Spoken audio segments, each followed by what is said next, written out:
The US president has increased tariffs on China dramatically. In some cases, the rate is as high as 100%, a truly unprecedented intervention in the modern economy. Prices will undoubtedly rise for American consumers in the short term, though with the hope of boosting American industry over the medium term. This is designed to increase American self-sufficiency and reduce reliance on their biggest geopolitical rivals. The year is 2024, and the president is Joe Biden.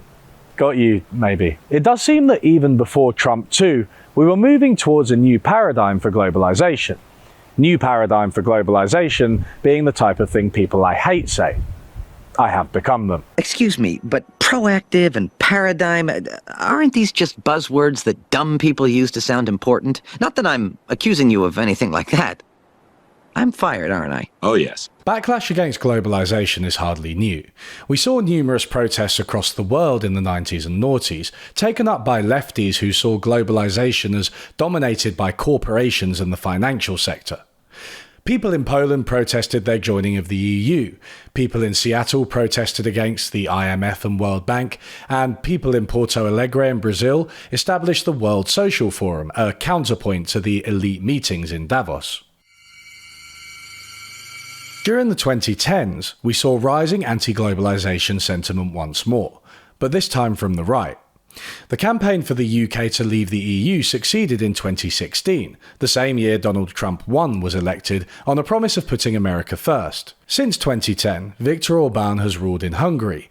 In 2018, Jair Bolsonaro, sometimes called the Tropical Trump, was elected in Brazil. And we've had resurgent nationalist movements, even in stereotypically progressive countries like Germany and Sweden. There does seem to be a shift in how we manage trade, and especially in the ideas behind it. Whereas countries sung the hymn song of globalization before, they are now open that they want to be self-reliant. Indian Prime Minister Narendra Modi has taken up the motto of Atman-Nirbhar Bharat, or self-reliant India. China's Xi Jinping also advocates Zili Gengsheng, or self-reliance. In response to Western sanctions from the invasion of Ukraine, Vladimir Putin declared that Russia is a self-sufficient country in every sense of the word. Donald Trump equally declared the economic independence of the United States, and the EU is making similar moves, though they'd never say it out loud, at least not before 5 years of preparing their statement. Despite all of this talk, the reality has been that no country has truly departed from free trade. In the UK, we left the EU but joined the Trans-Pacific Partnership, and we are slowly reintegrating with the EU anyway, albeit at a pace that people won't notice. Nationalist movements have proven harder on immigrants than on goods, which had already been the case in the past. Even Trump too has had trouble repainting the world in his image. He has made a series of aggressive threats for tariffs on not just China, but on the UK and EU, who are supposed to be American allies, before walking back on his policies repeatedly after learning that it's just difficult to wind back the clock on globalization. In response to Trump, Brazil and China have reaffirmed their commitment to the idea of free trade, as have other countries. New Zealand and India revived their once-dead negotiations following Trump's tariff mayhem. It seems that globalization will continue, though it may no longer be US-led. What I want to do in this video is not so much to review the ups and downs of contemporary trade policies, which I'm sure will have changed since I recorded this.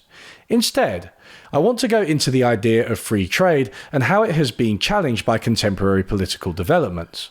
As we will see, the rosy and apolitical notion of free trade promoted by politicians, technocrats, and economists has always been something of a lie.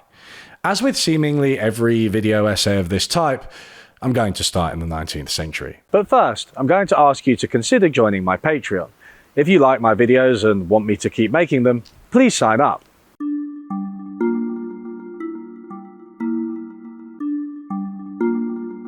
Our ideas about free trade owe much to the 19th century economist David Ricardo. Ricardo was a financier who made a lot of money trading stocks. As trade had benefited him so handsomely, he decided to formulate a theory of how it could benefit everyone. To prove this, he created a famous model to illustrate the point with hard numbers.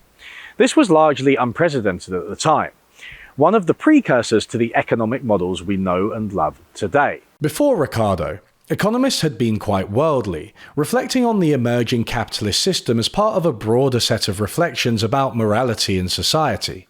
The epitome of this was Ricardo's predecessor Adam Smith, who is often considered the father of economics. His 900-page treatise, The Wealth of Nations, is full of arguments for why trade is beneficial, but also confronts its drawbacks, and is filled with broader questions about the human condition. His earlier Theory of Moral Sentiments has a self-explanatory title. Some of Smith's best-known reflections on the economy are about the division of labour. Smith thought that the productivity of a pin factory could be massively improved by dividing up the tasks. He claimed that one person working alone could, skills with his utmost industry, make one pin a day. Whereas in the factories of his time, the task was split into 18 distinct operations. This would mean that one man draws out the wheel, another straightens it, and a third cuts it, and so on. Right, that's enough of that. Yes, Smith was Scottish. This often gets lost. Smith claimed that 10 men working in a factory could make 48,000 pins or 4,800 pins each, a number that dwarfs the single pin one man could make in a day. According to Smith, the efficiency gains from splitting up a task are potentially enormous. Going from a small factory to a large one may multiply the number of pins produced by a factor of 100. That's a lot of pins. Smith's argument for trading with other countries was just an extension of this insight. If we could split up tasks to maximize productivity within a factory, why not do it globally? This means greater specialization and greater wealth. It is the maxim of every prudent master of a family, never to attempt to make at home what it will cost him more to make than to buy. What is prudence in the conduct of every private family can scarce be folly in that of a great kingdom.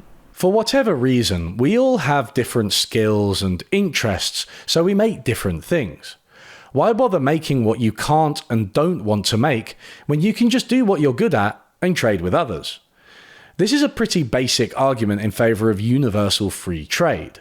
That is, trade at the level of the individual, but by the same argument, trade at the level of international markets.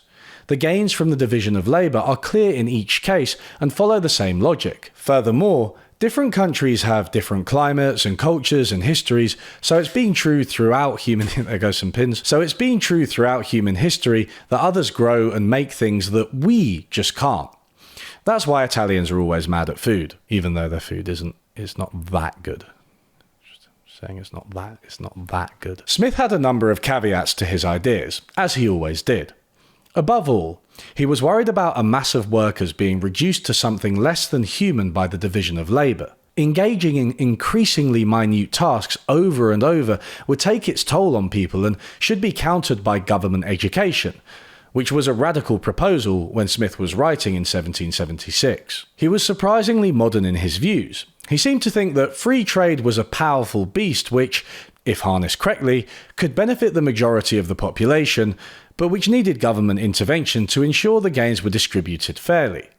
This isn't far from the views of most economists today, as expressed in polls. The vast majority agree or strongly agree with the statement, freer trade improves productive efficiency and offers consumers better choices, and in the long run these gains are much larger than any effects on employment. The comments add nuance. Economists often understate short-term employment costs, which are significant and unequally distributed, but probably less than benefits. Gains and losses are not spread evenly. Retraining programs are an important part of trade policy. Note that not everyone is better off. Still, like modern economists, when pushed, Smith tended to err on the side of trade and commerce and was against restricting them too much. By means of glasses, hotbeds and hot walls, very good grapes can be raised in Scotland, and very good wine too can be made of them at about 30 times the expense for which at least equally good can be brought from foreign countries. Would it be a reasonable law to prohibit the importation of all foreign wines, merely to encourage the making of claret and burgundy in Scotland? I'm not sure what's more offensive, me trying to do a Scottish accent or me pretending Adam Smith was English. Tell me in the comments. David Ricardo came to similarly positive conclusions about free trade, but had a different approach which ended up burying the caveats. Instead of engaging in observations about the economic and moral world, Ricardo decided to formulate precise theories of how the economy works. He was one of the first to create a proof of how free trade can benefit everyone. This was known as comparative advantage. Ricardo's proof of the concept was a simple 2x2 matrix which depicted trade between England and Portugal, each of which produced both wine and cloth. Two countries, each producing two goods. Ricardo set out to prove the counterintuitive result that even if one country was better at producing everything than the other, trade was still beneficial. In his example, Portugal produces both wine and cloth more cheaply than England does. The rows show each country, while the columns show the hours of labour required to produce each commodity. England can make a box of cloth with 100 labour hours or, alternatively, make a barrel of wine with 120 hours. Portugal can make a box of cloth with 90 labour hours or a barrel of wine with 80. Clearly, Portugal is better at both. It takes fewer labour hours to make the same amount of cloth and of wine as England. As the converse of what Adam Smith said about outsourcing things you're not as good at, why go elsewhere if you're better at everything? Common sense would guess that Portugal should just produce wine and cloth and not trade with England. Ricardo proved that common sense is wrong. It's kind of easy to see that England should go for cloth. This is the most productive they can be, even if they're worse than Portugal. So, what's the interesting part? The more interesting insight is that Portugal is more productive when it makes only wine, because that takes fewer labour hours. Portugal can produce one box of cloth and one barrel of wine with 170 labour hours, which is much better than England. It would take 220 labour hours for my country to produce the same. Ricardo's counterintuitive insight was that if Portugal instead produces 2 barrels of wine with only 80 workers each, it can trade one of its barrels for a box of cloth. Now, it will have 1 barrel of wine and 1 box of cloth again, but it will only have expended 160 labour hours. Compared to producing one of each, it will have saved 10 hours of labour for other uses. This can be hard to wrap your head around. In his best-selling economics textbook, Greg Mankiw reframes this as an individual issue. He asks if LeBron James should mow his own lawn instead of playing basketball. Presumably, LeBron's athleticism would imply he is better at the task than many lawnmowers. Yet it's clear LeBron's time is best spent playing basketball, through which he can earn the money to pay a lawnmower. Just like Portugal in our example, even though he is universally better at both tasks, specializing and trading is the most efficient use of his time. The family name is my legacy to you. I got it from my father, and he got it from his father, and he traded a mule for it. And that mule went on to save spring break. There were several advantages Ricardo's argument for free trade had over Smith's. 1. The use of numbers lent an air of science to his work. This rode the coattails of the increasingly successful physical sciences, which Ricardo wanted to emulate, and which made heavy use of mathematics. 2. The theory was clear in its conclusion. Whereas Smith seemed somewhat contradictory on the topic and could be interpreted in multiple ways, the model's message was one of unambiguous support for free trade. 3. Ricardo's arguments were very much in line with what the powers that be wanted to hear. Whereas Smith had been somewhat critical of the British Empire, Ricardo more or less ignored it and arguably provided a smokescreen for the British to pursue their own interests. More on this later. The consequence is that it's difficult to overstate quite how influential comparative advantage has been. Mankiw, who was also an advisor to George W. Bush, wrote, "The central argument for free trade has not changed much in the past 2 centuries and is still largely based on the principle of comparative advantage." In 1990, Paul Krugman called comparative advantage Ricardo's difficult idea, stating that most critics of free trade simply didn't understand it and pleading with economists to do a better job explaining it to the ignorant critics like they were children. In an earlier article reflecting on free trade, Paul Krugman had written, "If there were an economist's creed, it would surely contain the affirmations, 'I understand the principle of comparative advantage,' and 'I advocate free trade.'" As late as 2017, the economic historian Deirdre McCloskey claimed, "The pattern of trade is determined solely by comparative advantage." There were critics from the days of Ricardo to the present day, but they were all swept up by the tide of triumphalism about the global economy during the 1990s and 2000s, when Ricardo's ideas were being lifted up. I want the benefits of free trade. Food is cheaper. Yes. Food is cheaper. Clothes are cheaper, steel is cheaper, cars are cheaper, phone service is cheaper. You feel me building a rhythm here? That's because I'm a speechwriter. I know how to make a point. Toby. It lowers prices, it raises income. You see what I did with lowers and raises there? Yes. It's called the science of listener attention. We did repetition, we did floating opposites, and now you end with the one that's not like the others. Ready? Free trade stops wars. And that's it. Free trade stops wars. Shows like The West Wing celebrated the age of US-led globalization, governed by technocratic bodies committed to free trade. As Tobias reminded us, free trade is often very good for consumers, and it can help relationships between countries too. His dismissiveness of the protesters is a perfect representation of how economists saw critics of free trade. But since that era of 90s and noughties optimism, a few facts have become undeniable, and now seem to have sparked big policy changes. It seems that trade both reflects and reinforces the power of different groups. Domestically, trade agreements have favoured the richest, with many communities in rich and middle-income countries suffering, while those at the top prosper. Workers in traditional manufacturing lose their jobs, corporations gain the right to sue governments for regulating them. On the international level, modern globalization has led to the rise of China as a geopolitical entity, with its economic and military power threatening the US-led global order. It is likely that some of modern US policy is motivated by the desire to hurt China, even if it costs the US too. This has highlighted that power and politics are never far from a trade deal. Inequality, politics, and power, all of which are notably absent from Ricardo's 2x2 matrix. Let's go over the evidence for them in more detail.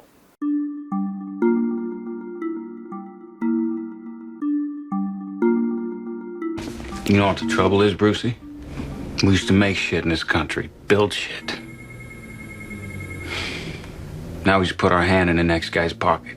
There has been plenty of cultural commentary about the decline of manufacturing in the USA. The underrated Series 2 of The Wire, set in 1990s Baltimore, depicts ports that are starved of work, with insufficient hours causing individual workers to turn to petty crime, while insufficient revenues cause unions and bosses to turn to organized crime.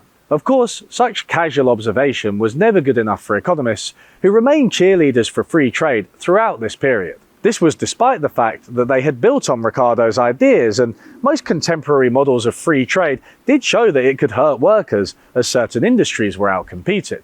Economist Danny Roderick has long been a careful critic of what he calls hyperglobalization, which he argues is damaging to democracy.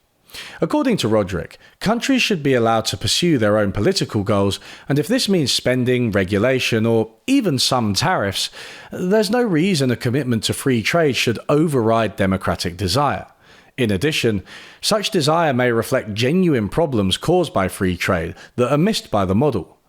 Roderick summarized economist attitudes better than anyone else.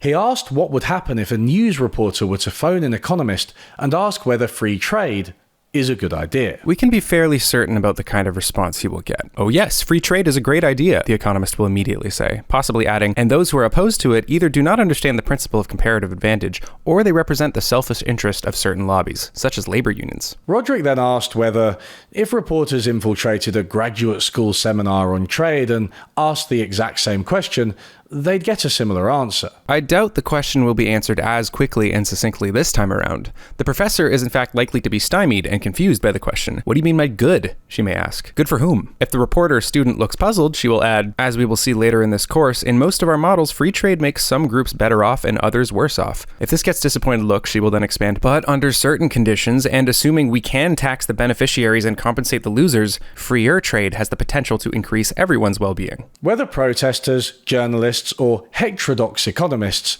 critics of free trade were roundly dismissed. Soft cultural commentary like The Wire would have been deemed fun but inadmissible as evidence. This is despite the fact that most economists knew in their hearts that things were more complicated than Ricardo, and that other values may reign over economic efficiency. As Roderick has stated, there is a difference between what economists teach and what they preach. I'm telling you this because it is necessary context for the study I'm about to show you by David Autor and Co.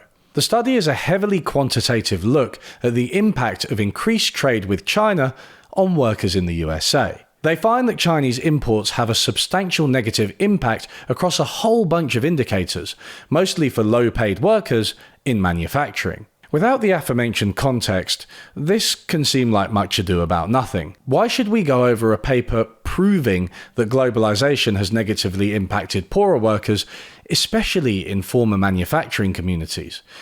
That seems quite obvious. People lost their jobs because their jobs were outsourced, which led to unemployment, poverty, and health issues. We might wonder why economists like Paul Krugman didn't pay these places a visit as opposed to just reaffirming their understanding of comparative advantage. Obviously, their perspective seems both blind and arrogant from 2025. We can all agree that economists should get their shoes dirty once in a while. But to Steelman, there are good reasons for investigating these questions in depth. Firstly, what seems obvious to our eyes may simply be untrue. During the 2024 US election, Democrats suffered because people overestimated crime while underestimating the performance of the economy.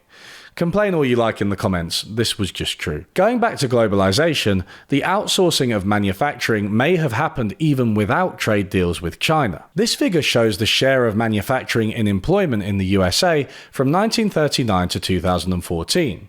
There is an obvious downward trend, but it's not immediately obvious where the China shock is. Would manufacturing just have declined anyway, either by moving to other countries than China, else by factories closing down if they couldn't relocate? Second, these approaches allow us to be precise. What exactly is affected by trade? Unemployment, wages, health, suicides? Who is affected? Manufacturing workers, related industries, low-income workers, everyone? What are the magnitudes of these effects?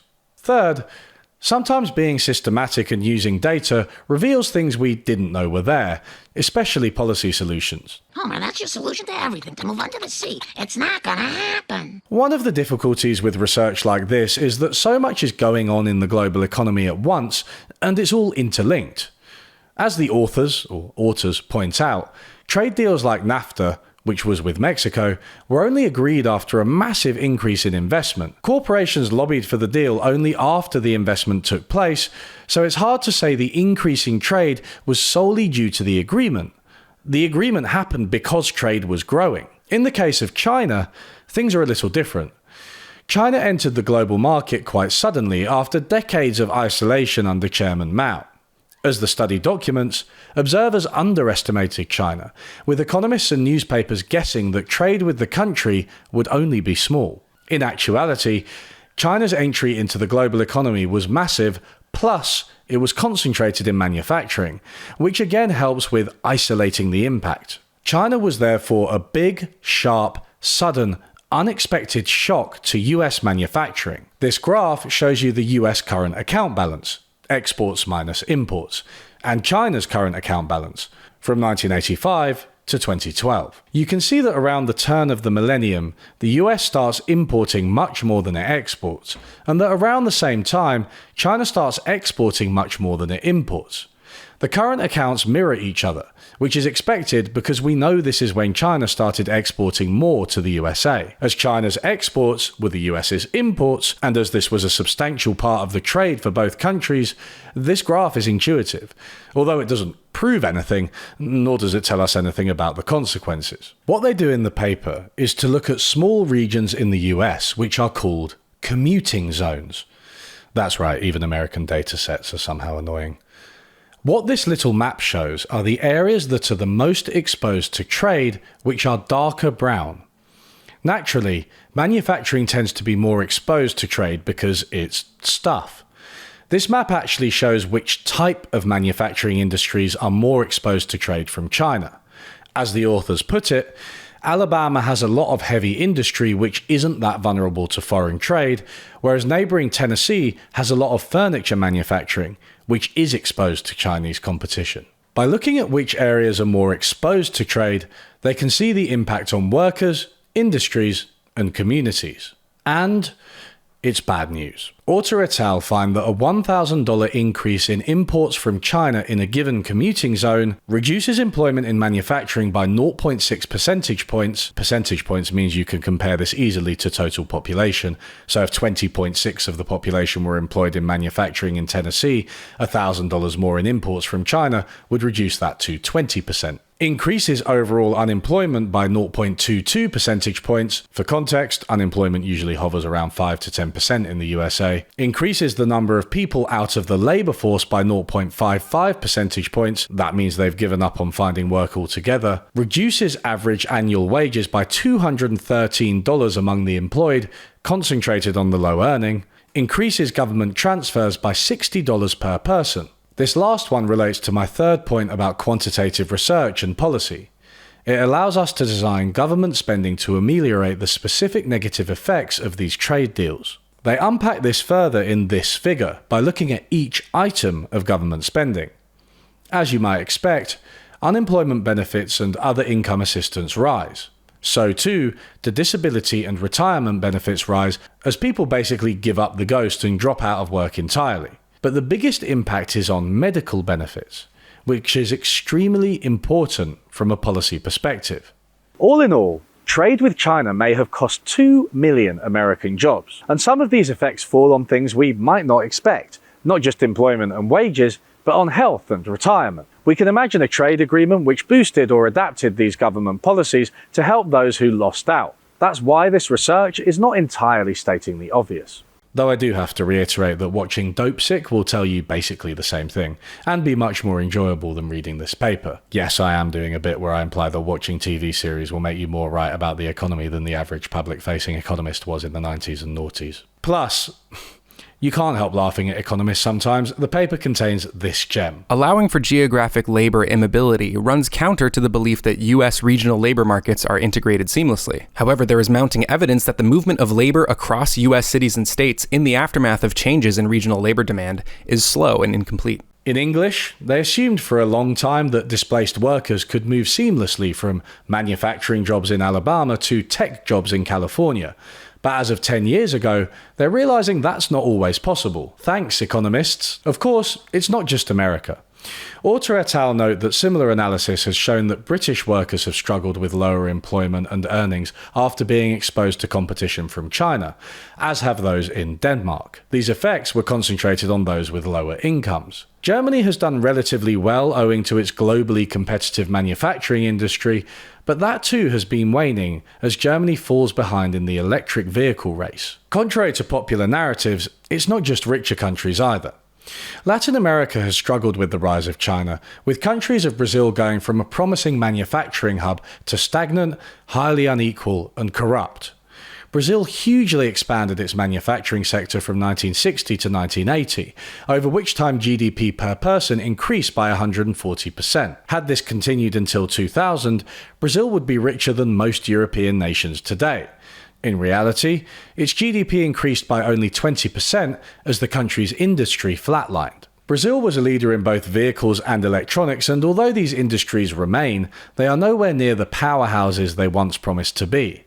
The country has instead relied on booms in raw commodities such as iron, meat, soy, and oil, some of which directly fueled industrialization in East Asia. Many will be screaming that we shouldn't treat China's growth solely in terms of its negative consequences for other countries. That's true. Its rise has been seismic and has lifted 1 billion people out of poverty. China makes an outsized contribution to most of the global poverty reduction that has been celebrated over the past few decades. At the same time, treating the negative consequences as incidental or inevitable dodges the crucial question we are raising in this video. What if trade policies were designed to harness the good while vanquishing the bad? Free trade hurts workers. Hurts workers in Detroit, it hurts them in Sao Paulo, it hurts them in Copenhagen, it hurts them in rural France. You see me building to a rhythm here? Free trade lowers incomes and raises prices. We've done repetition, we've done floating opposites. Now are you ready for the one that's not like the others?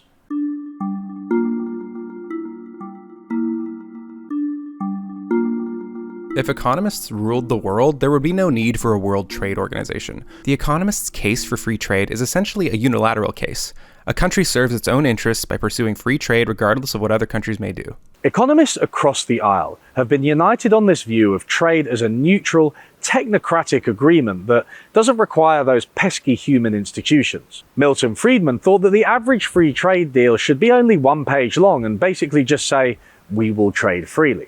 In Ricardo's dream, Nat Dyer traces all of these arguments back to David Ricardo and his bare-bones 2x2 matrix. Comparative advantage appears as an ahistorical, pseudo-mathematical proof of the benefits of trade. And yet, there's a bit more to the story. Recall that the 2x2 matrix contained England and Portugal selling wine and cloth. This wasn't accidental.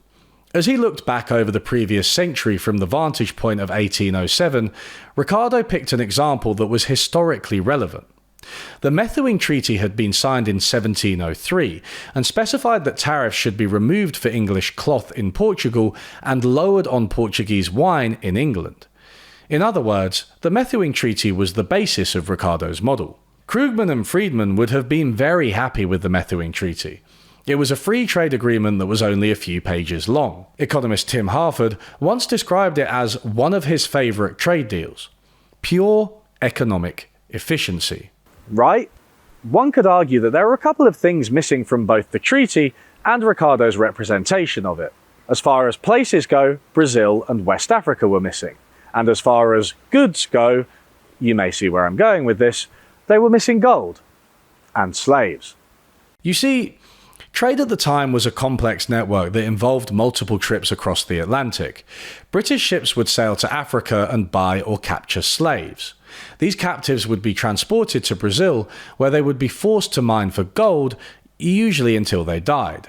That gold was transported to Portugal, where it was used to pay for the cloth from England. The classic example is this England and Portugal exchanging cloth and wine, and you do the sums and it shows that both countries gain and there's a gain in productivity overall. But as you say, that excludes the entire real history of England and Portugal and these treaties. And the fact that England was massively the more dominant naval power and used its naval power to essentially extract the terms that it wanted from Portugal. So Portugal did start to export more wine, eventually port, to the UK, and England exported tons of cloth. But there was a massive, trade gap for decades and decades, and Portugal made that up through Brazilian gold. There was this huge gold rush, and the Brazilian gold, this is the story I tell in the first third of the book, was actually dug mainly by enslaved Africans. And even some of the cloth that came down to Portugal only kind of touched base in Portugal before then going down to the West African coast. So I came to see this England and Portugal trade actually as a bit of an appendix to the triangular trade, to the Atlantic economy, rather than this sort of shining example of why trade is good for everyone. Once you know this history, how significant does the cloth and wine part seem? Imagine if you had a 4x4 matrix which included gold and slaves as commodities and West Africa and Brazil as locations. Imagine showing this to introductory economics students. And if your response is, that's too complicated to show to first-year students or to journalists, then you're missing the point. Just have gold, slaves, West Africa, and Brazil. That's a 2x2 matrix. Why is this less relevant than just cloth, wine, England, and Portugal? The magnitude of the things Ricardo left out is striking. In the year the Methuen Treaty was signed, several tons of gold, around £2.3 million worth in today's money, was transported from Brazil to Portugal after being mined by slaves, and this continued to grow every year. 5 million slaves were taken from West Africa to Brazil, 10 times more than landed in North America. Once in Brazil, the average lifespan of a gold mining slave was 12 years at most. 12 years! In Brazil, they still regularly find human remains where slaves were buried en masse, and a majority of the population can trace their heritage back to slaves. The country was the epicenter of the transatlantic slave trade, more so than the USA at this stage, although the USA would go on to have more home-born slaves over the next few hundred years. As well as moral significance, is how indispensable all of this was to the trade between England and Portugal. Portugal simply would not have been able to pay for the cloth without the gold. it would not have had the gold if not for the slaves. And once Portugal bought English cloth, it re-exported large quantities of it, up to 85% at its peak, to pay for more slaves in West Africa. That just sounds like slavery with extra steps. The parts Ricardo left out were an integral part of the trade system, and they raised questions that he wanted to gloss over. My point isn't that all trade is literally slavery, although watching The West Wing may be. If you do want to learn about Brazil's relationship with the global economy, just watch The Invisible City instead. My point is that from before the days of Ricardo, trade was hopelessly intertwined with power and politics. To his credit, Adam Smith spoke out against the Methuen Treaty, which he considered unequal. He claimed that it locked in a pattern of trade which benefited a narrow set of producers but would harm the general public. Smith also pleaded for the European countries to free their colonies. He despised colonial corporations like the East India Company. Ricardo, for his part, tended to ignore all of this and just cheerlead for free trade, although he was against slavery. But the thing is, his view is untenable even if you restrict your purview to Europe. As many historians have noted, despite Portugal and Spain's brutal subjugation of Latin America, they didn't really get rich from colonialism. The gold and silver went straight through their countries to Britain and France.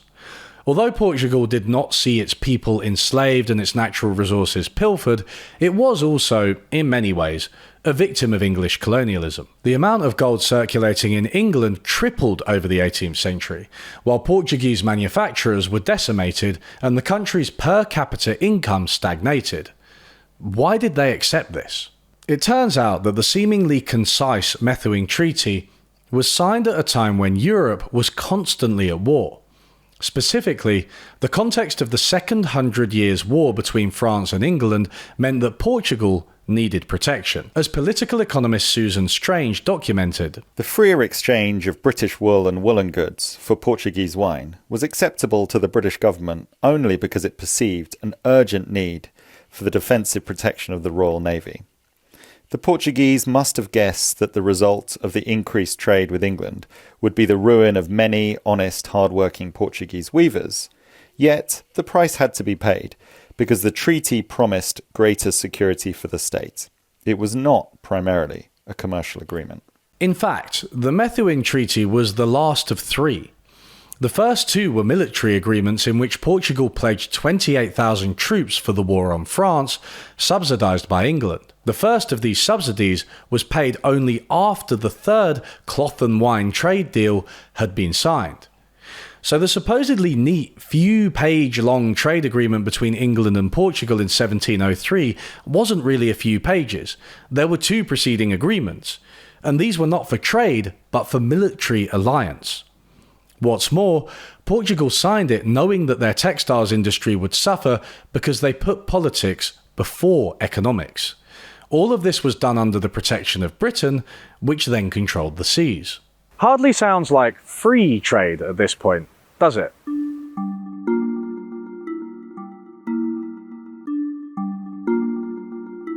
I am one of the unfortunate souls who has played Victoria 3.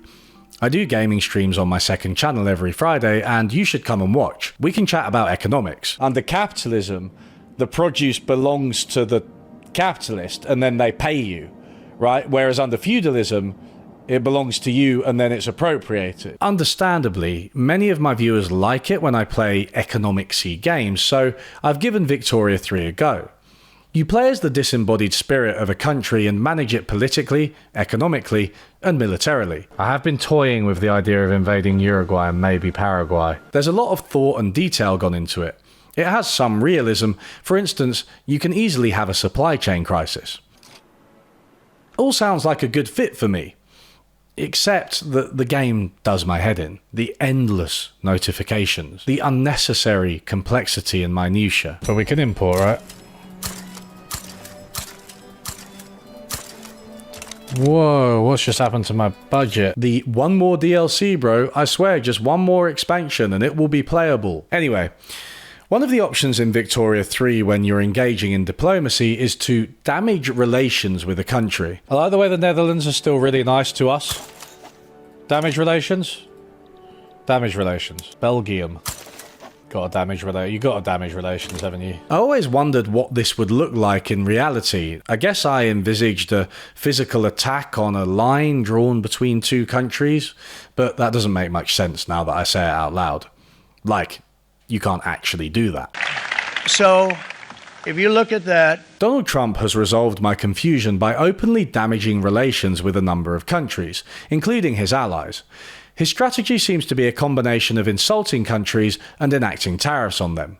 You know, the stick and the stick. What Trump too has shown is that we have exited the era of politically neutral trade. Of course, you now know that trade has never been politically neutral. Short, technocratic commercial trade agreements are merely the surface of a deep sea of shifting political and military alliances. What's clear is that Trump has seen the political nature of trade and is treating it as such. That doesn't mean what he's doing doesn't represent a massive shift, let alone that it's good. But it does mean that we have to reframe our ideas about neutral, technocratic trade because them days is over. In Debt, the First 5,000 Years, anarchist David Graeber describes trade among the Nambiquara of Brazil. They are a hunter-gatherer society and are split into bands of up to 100 people. These different bands sometimes trade with one another. Occasionally, if one band spots the cooking fires of another in their vicinity, they will send emissaries to negotiate a meeting for purposes of trade. If the offer is accepted, they will first hide their women and children in the forest, then invite the men of the other band to visit camp. Each band has a chief. Once everyone has been assembled, each chief gives a formal speech praising the other party and belittling his own. Everyone puts aside their weapons to sing and dance together, though the dance is one that mimics military confrontation. They then play a game where they pretend that the axe someone else wants is very dull. Oh god, this axe is old and worthless. Nobody could want this. They then argue angrily with each other. It culminates in them snatching the items from the other's hands. Naturally, there is ample opportunity for misunderstanding if you snatch an axe too soon. And it's not unheard of for the trades to break out into fights. Plus, even once the actual trades are concluded, the ceremony is not over. The whole business concludes with a great feast at which the women reappear, but this too can lead to problems, since amidst the music and good cheer, there is ample opportunity for seductions. This sometimes leads to jealous quarrels. Occasionally, people would get killed. Today, we trade all the time without thinking about it. There is little chance of you and your local shop owner getting into a quarrel or fight, nor of you concluding your purchase of chewing gum with a great feast. Digital transactions are even more impersonal, and contractual payments take place regularly without us even noticing. The money comes out of your account for 12 streaming services, and you can't even be bothered to take 2 minutes to cancel it on the website, let alone go to war. Although, after trying to cancel my Adobe Creative Cloud subscription, that may change. In any case, it's trade deals between countries that have always struck me as more similar to the Nambiquara. Like the chiefs of the tribes, leaders meet in grand settings and pose for all to see. They praise each other's countries and assure them that they are reliable and trustworthy allies. People pore over the minutiae of the deals to make sure everyone is getting what they want. After all, getting what you want is the basis of trading, no? It's also hard to see the current tariff war with China as not hopelessly intertwined with the possibility of real war, or not to see Brazil and China's commitment to free trade in 2024 as a political statement about moving away from a US-led world. As I write this, Trump has tried to use tariffs to interfere in Brazil's domestic affairs and get Bolsonaro out of jail, to which Brazil responded by putting an ankle bracelet on him so he couldn't leave the house. I fucking love Brazil. Bolsonaro will be there until he dies, which from the looks of things will be quite soon. As for the sex, you can't convince me World Trade Organization meetings don't get a bit randy. Come on. These guys fuck. Yet as Paul Krugman said, maybe there shouldn't be a WTO. Maybe trade should just be brief technocratic agreements, or no agreements whatsoever, because each country unilaterally abandons any tariffs or trade management policies because total free trade is in their individual interest. Maybe all of this ceremony is just a relic of a bygone era of human society where we didn't understand comparative advantage. You might not be expecting this, but I think he has a point.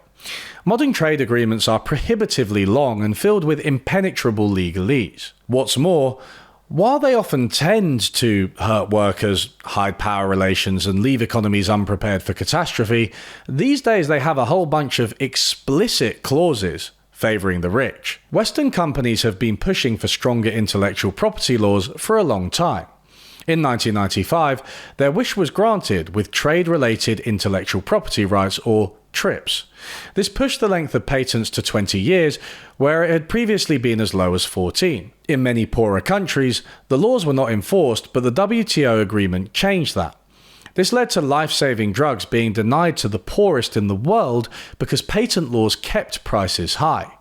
Brazil, South Africa, and Thailand allowed the import of low-cost drugs and were legally punished by the US and WTO. Score one for free trade. Concessions were made after public backlash, most notably about treatment for AIDS. But the issue resurfaced with COVID, when the vaccine was pulled from poorer countries rather than waiver the intellectual property rights.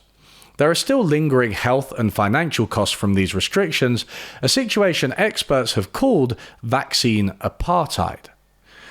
Another, even more on-the-nose example of trade agreements favouring the Illuminati is the investor-state dispute settlement mechanism, which allows corporations to sue governments for reducing their profits.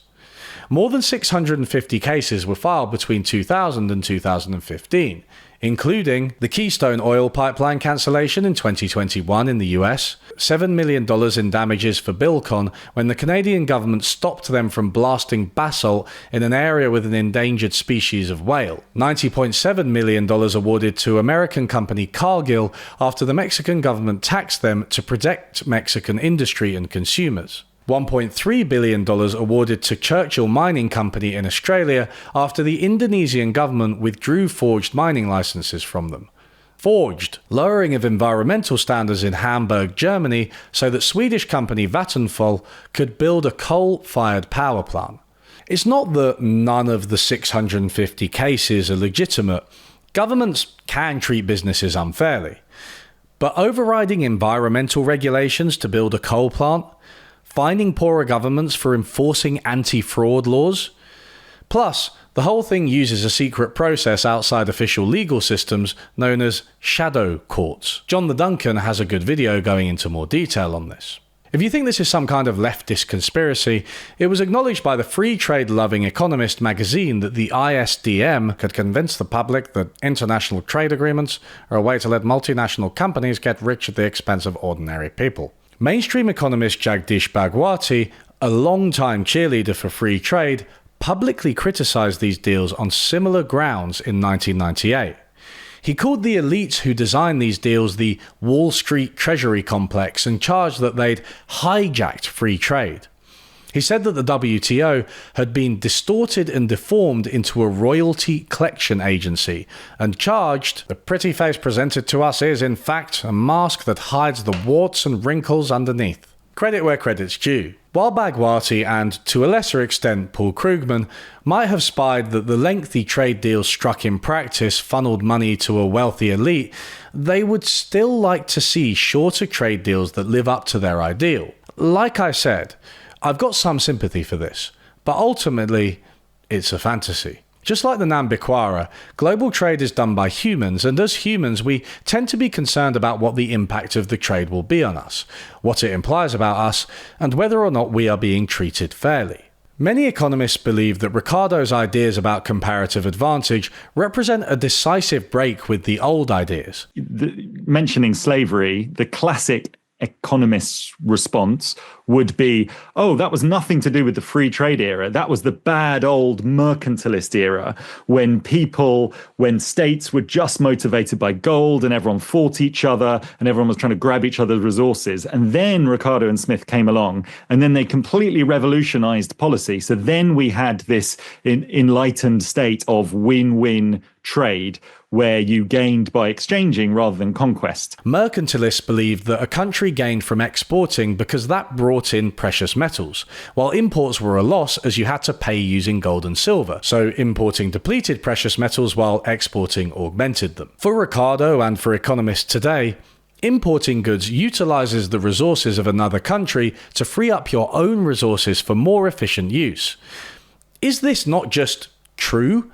Should we not just go for this? In 1703, when the Methuen Treaty was signed, this was a mercantile and slave-based system.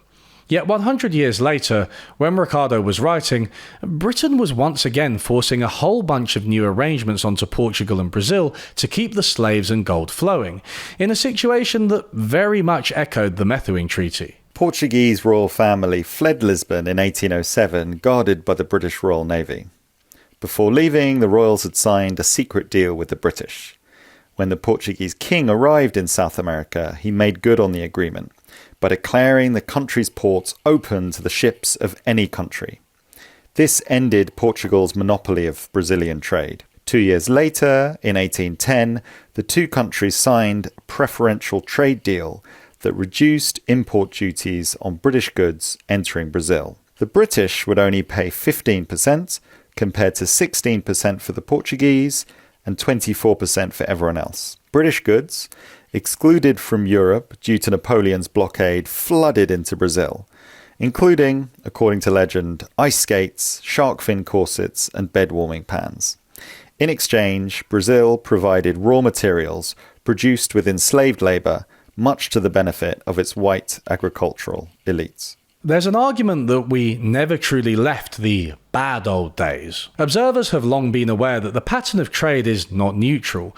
Those who create the high-tech goods almost always have an advantage of those exporting raw materials. Ditto for those who control finance. Developing the cloth industry was a goal of Britain's for centuries, and it didn't come easily. Once the industry was developed, Britain was the workshop of the world, and everyone relied on them for their cloth. Meanwhile, India was deindustrialized, and its once famous cloth was no longer produced and sold. When Ricardo was supporting, apparently, free trade, he was actually promoting the economic interests of the UK. And so I see much more continuation between mercantilism and free trade. You can even see it in the way that Ricardo personally was supporting British manufacturers exporting huge amounts of cloth to India at a time when Britain was the colonial power, again ignoring the power imbalances. As primary goods like raw materials can usually be found elsewhere, something like cloth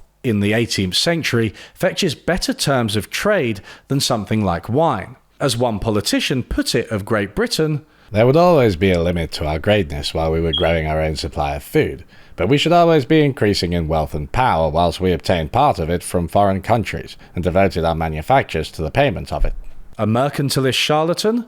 Hardly. This quote was none other than David Ricardo. Among the things Ricardo's 2x2 matrix does not leave room for is the fact that a country can become more capable of producing cloth, or any good. The labour hours required for production are static and fixed, with no development of industries over time in his model. Nor is there any room for quality. Apparently, Portugal's cloth at the time sucked. Nor is there any room for terms of trade, how countries reach some kind of agreement about what exchanges for what. Ricardo just assumed that. In other words, most of the interesting questions about trade policy are absent. Tell you what, Bert, I'll trade you the weight of a bowling ball on the 8th moon of Jupiter for my lunch for the weight of a feather on the 2nd moon of Neptune from your lunch. Well, okay, there you go. In the 17th century, Britain used to complain that the Dutch were imposing free trade on them, so they put up numerous tariffs and barriers to nurture their own industry, preventing them from being flooded by Dutch goods. Then, in the 19th century, the US complained about Britain imposing free trade, and the Americans put up numerous barriers to nurture their own industries. Now, after decades of its own protectionism, China is preaching the virtues of free trade and criticizing the USA for no longer pursuing it. Now that it doesn't suit the US, they're disobeying the same WTO rules that they laid down. They can do this because they have the economic and political power. And to be fair, they had actually disobeyed WTO rules long before Trump. Again, this applies equally to finance. The reason Jagdish Bhagwati called the deals the Wall Street Treasury Complex was that the Financial Services Agreement in 1997 locked in American and Western banks, who set up a unified lobby next to the WTO headquarters in Geneva. The agreement allowed them to do business unimpeded across the world, including in developing countries that were trying to nurture their own finance and industry, but had to face corporations with larger incomes than their countries. You notice a pattern? Free trade generally suits countries that have internationally competitive industries. Like Portugal signing the Methuen Treaty in the 18th century, less competitive nations may find their industry overrun by these other countries and be locked into stagnation, stuck exporting raw materials to those who have high-tech industries. They may understandably be a bit miffed about this, which is why they typically only sign such agreements when they're under pressure. It's hard to say that even a short agreement is apolitical and deficient when British gunships are stationed outside the city where it's being signed, and it's the third of a series of military and commercial agreements. Plus, it doesn't include the slaves and gold that are being taken from the rest of the world by force to fuel all of this. You can pretend there's no politics, but it defies credulity, and before too long, the politics will come back and bite you, as it has. Often it was seen also that thought that free trade would lead to sort of greater global peace. But as Ha-Joon Chan and others have argued, that ignores the fact that a lot of these free trade deals with countries like China or elsewhere were only signed at the end of a barrel of a gun, gunboat diplomacy. And then I look at how America, which had generally been hostile to free trade right up until the 1930s and the 1940s, when they became the dominant power in the global system after, 1945, embraced a freer type of trade. It's fitting that the age of technocratic policy and free trade has taught us unequivocally that trade is, above all, a political beast. It should not be treated as separate from the rest of society and governance. The timeline throughout this video shows left-wing protesters and intellectuals pointing out the limits of trade in practice, then being dismissed and ignored by centrist technocrats who proceeded with the free trade model. Years or decades later, the far right rose up with some similar criticisms, and Orta et al. Eventually extended their analysis to show that trade with China, and with Mexico, was a predictor of Trump winning in 2016. With Trump too, economists like Justin Wolfers have taken to the news to reiterate basic arguments for the benefits of trade. Part of Trump's announced strategy, it seems, is to balance out trade deficits with countries, or at least one aspect of this, balance out deficits with countries where we have one. But is there a legitimate economic future to negotiating through tariffs here, whether it's by the August deadline or if that one ends up moving too? Yeah, so the underlying rationale for this is really quite extraordinary. The large tariffs are going on nations from whom the United States buys a lot, and they don't buy a lot of our stuff. In Trump's mind, that's being ripped off. But here's the thing to understand. In my local economy, I go to my local Trader Joe's all the time. I buy a lot from them. And on the way out, I say, hey, would you like to buy some economics lectures from me? Trader Joe's never says yes. So I buy a lot from them. They buy nothing from me. I have a massive trade deficit with Trader Joe's, but I guarantee you what won't help it is if I impose an extra tax on myself every time I go to Trader Joe's, and that's what a tariff is. Colorado Governor Jared Polis similarly stated, tariffs are bad outright because they lead to higher prices and destroy American manufacturing. Trade is inherently good because both parties emerge better off from a consensual transaction. Branko Milanovic has an interesting post where he chides his fellow economists for failing to make sense of Trump's policies. Like Wolfers and Polis, many have been reaffirming the basic Econ 101 principle that tariffs will hurt consumers and businesses. While partially true, this may miss a crucial point. Trump is trying to hurt China more than he is trying to benefit the USA. He probably knows about the negative impacts on the US, but most modelling finds that the tariffs will hurt China more. They are still extremely dependent on exports of consumer goods to America and have been struggling to build up their own domestic consumer economy for a good decade or so. If Trump hurts China more than he hurts his own country, he may impact the relative rankings of their respective economies, which will give him political power, even if the economy declines. This kind of consideration is just not a part of mainstream economic thinking, and missing it is missing yet another key feature of modern globalization. You can say again and again that free trade is beneficial overall, but all you're doing is asserting one value over others: efficiency over security, justice, and freedom. Plus, you're ignoring the countless economic phenomena which are absent from theories like comparative advantage, from the political context to the rest of the trade system to the development of capacity over time. Thanks, economists.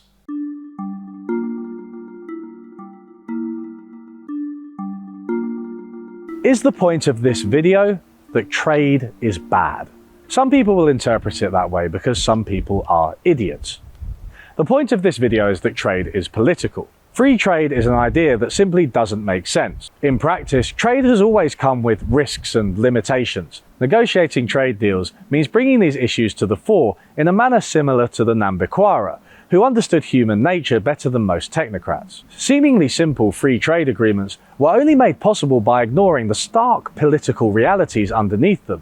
If every country had an equal footing, we'd see plenty of trade, but it would rarely come without caveats and concessions based on democratic demand. If we don't bring these processes out into the open, then shadowy forces will rig trade in their interests.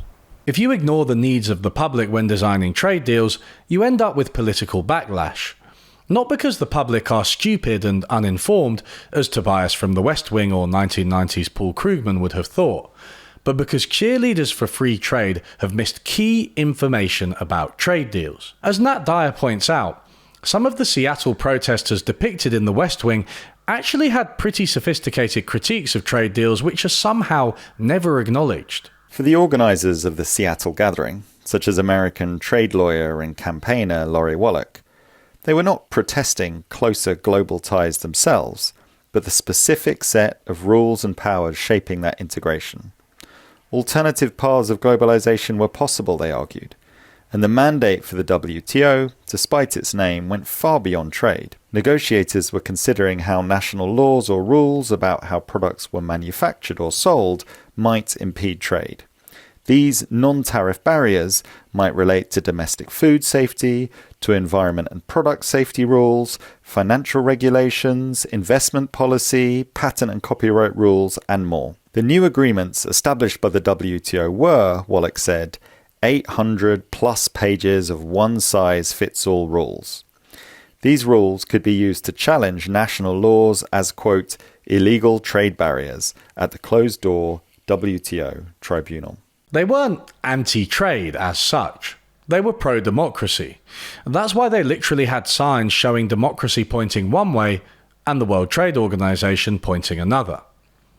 Naturally, this baffled observers such as Paul Krugman, who believed that they were driven by leftist mythology and that the WTO was a bizarre target. Perhaps he should have spent more time reading the actual trade agreements and less time explaining comparative advantage. Krugman has apologised for some of this, but as historian Adam Tooze has noted, he was the policeman of orthodoxy in the 1990s. If we are to move forward with a globalised economy, which I will reiterate is both desirable and unavoidable, we need to abandon the idea of free trade and begin to understand commercial trade as one part of a series of interlocking alliances and agreements. Arguably, most politicians, negotiators, and diplomats on the ground have long understood this because they've been forced to.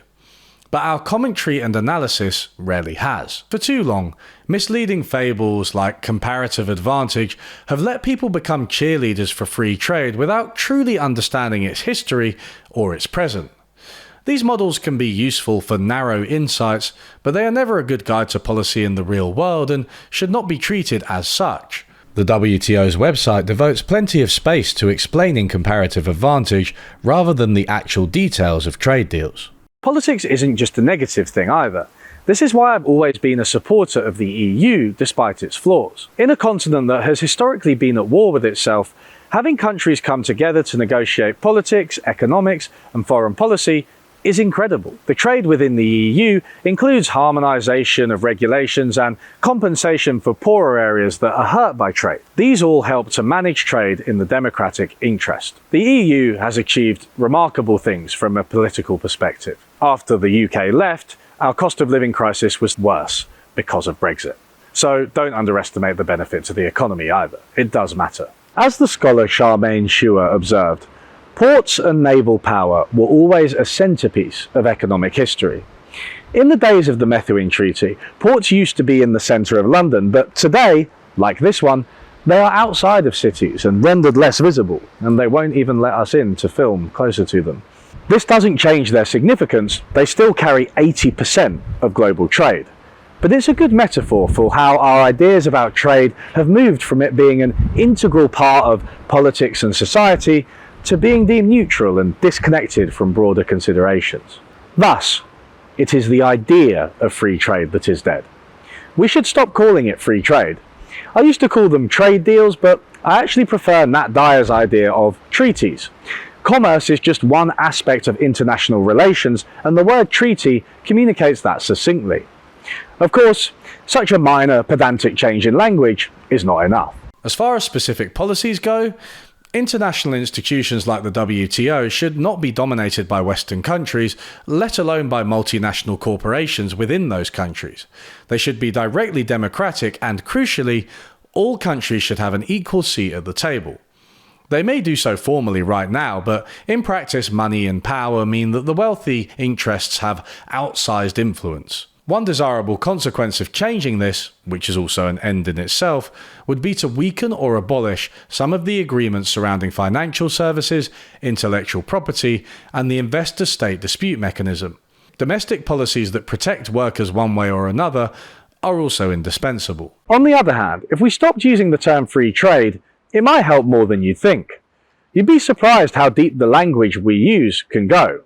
After all, Portugal. Port? Import? Port? Makes you think. Hey everyone, hope you enjoyed the video. Haha, back to UE roots with a video about free trade and how bad Paul Krugman is. Wonder how many of my other previous videos I can basically just redo. Probably just keep doing it forever. That's the way this channel's going now. There will be no effort anymore. I'm like one of those companies that buys up all the rights to content and then just farms it out, you know, like Disney with Marvel and Star Wars, except it's my own content. Anyway, that's what my next video is going to be about. So, love you all. Thanks to Hobby for helping me record, including at the port.